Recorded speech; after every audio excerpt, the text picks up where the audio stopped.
Ano yung mga ugali na hindi niyo gusto sa isa't isa? Gusto ko munang mauna si Ma'am Joy, Karen. Ano yung hindi mo gustong ugali ni Sir Laserdec? Father, yung ano po, yung pag nag-aaway po kami, sobrang tahimik niya po, hindi po siya sumasagot. Lalo po akong nahihirapan malaman kung ano pa talaga yung problema or ano yung solusyon, parang gano'n. Parang gusto ko po kasi sabihin niya kung anong problema, parang gano'n, para mag-ayos na. Pero hindi, tahimik lang po siya. Yung hindi siya lumalaban talaga.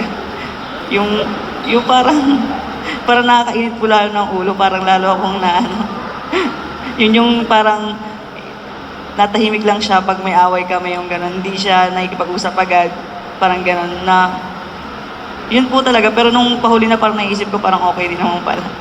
Pero yun po yung hindi ko masyadong iniisip ko na parang ayoko na niya, ugali niya minsan.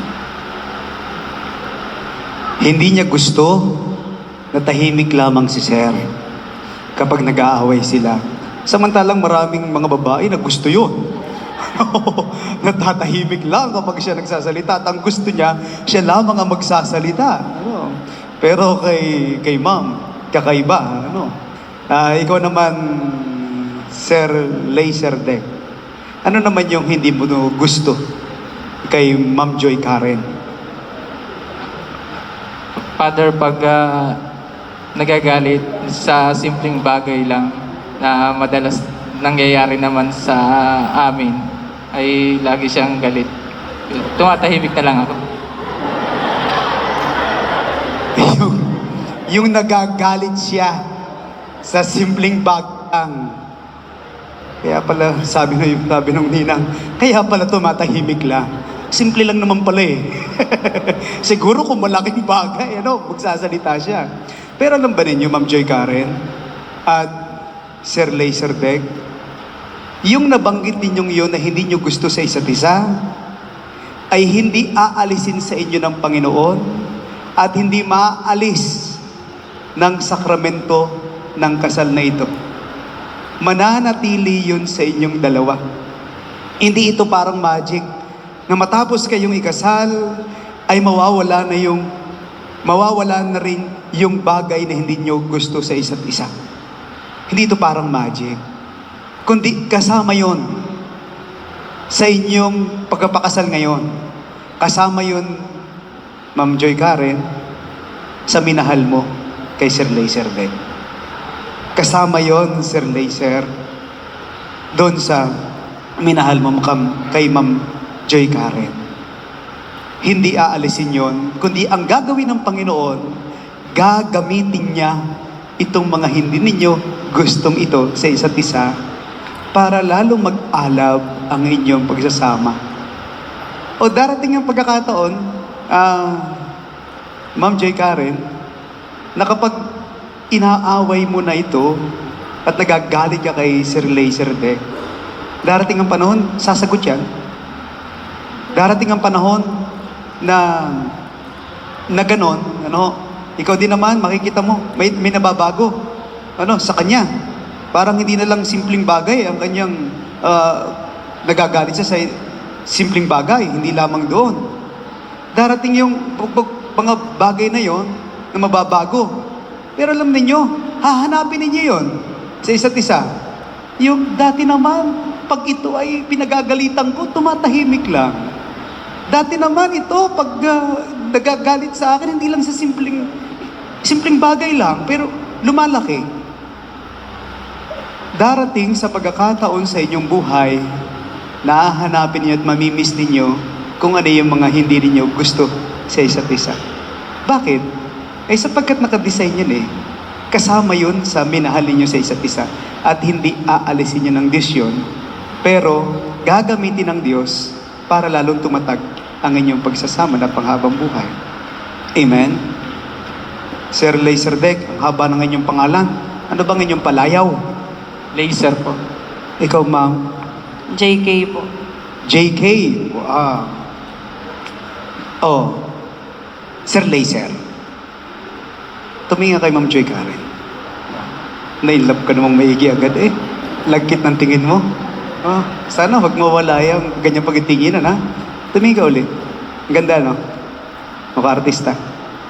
Yan yung pangarap mo na makasama habang buhay. Ma'am J. Karen, Ma'am JK, tumingin kay Sir Laser. Nakaptured agad ang iyong paningin. Parang pagtingin mo sa kanya, nununod doon sa puso. Ano? Yung lahat ng nakikita mo ngayon, kay Sir, ganda lalaki, oh, mukhang James Bond, ano? O yung mukhang yun sa The King, ano? O mukha ni, ano yun, sa Crash Landing, ano yun? Alam ba ninyo na yung lahat ng nakikita ninyong panlabas na yun ngayon sa isa't isa, darating ang panahon, lilipas. Sir Laser, tumingin kayo, Ma'am J. Karen. Yung lahat ng nakikita mong yan sa kanya ngayon, lilipas. Maaari na sa pagdating ng panahon, paglipas ng ilang mga panahon, yung gandang yan na hinahangaan mo sa kanya, ay maaari mong hanapin na sa iba. Maaaring sa dating kasintahan, maaaring sa kaibigan, maaaring sa magiging kasama sa trabaho, o sa magiging kumari mo. No. Maaari. Yun ay hanapin mo kung ano yung nakikita mo ngayon sa kanya. Ikaw din naman, Ma'am Joy Karen. Tumingin kay Sir Laser. Lahat na nakikita mong yan, at lahat na nakita mong maganda sa kanya, bago kayo mag-asawa, ay lilipas. Maaaring makita mo yun sa iba. Sa iba. Maaaring makita mo sa iyong mga kasama sa trabaho, sa magiging kaibigan, magiging kumpare, o kung kanino mang lalaki na magpaparanas na secured ka sa kanya. Lilipas ang lahat. Bumilang kayo ng ilang taon. Lilipas yun.